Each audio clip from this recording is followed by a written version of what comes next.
Tracy Melon yakamala okukuba Fani microphone oluvannyuma lwa Fani okuvaayo n'amukuba kabina. Shiba Kalungi abadde aperforminga muna ku ground biba birala. Muvubuka akutte essimu ali mu kubeera nga amurecordinga. Kati n'ekiyambyeko no Shiba yabadde ayambadde nampale. Nenera still amuwoniza akutta akasimu ke waati n'akakwata n'amuwoninga n'amugamba toddamu otteeka essimu mu magulu gange n'akamukasukira.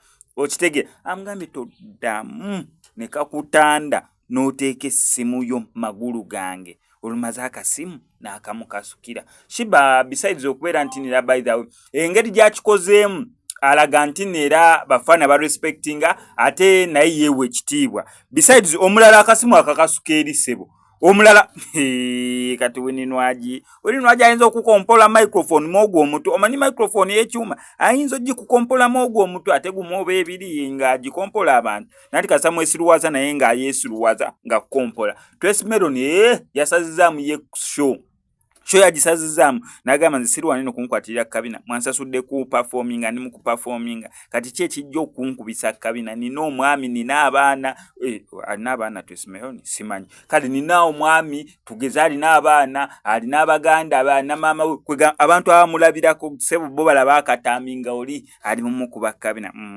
ekyo kiba tekigenda kukola n'owa Shiba kiba tekigenda kukola owa Weninwaji tekisobola kukolerako ddala bayimbi bangi kati ng'oveeringo by the way waliwo ndowooza ne Katonda abantu baawo omukisa kizibu muntu kuva eri n'akwatirira Rema Namakula oba kisinza n'engeri gy'owepreservinga n'engeri gy'owerepresentingamu eri abantu mbu ate oli aze mbwazi n'ezinene ne Rema Namakula ku ddiiru ki n'okutuukawo obutuusi ku stage ku ddiiru ki aze bayimbira ali mu kubayimbira kimala.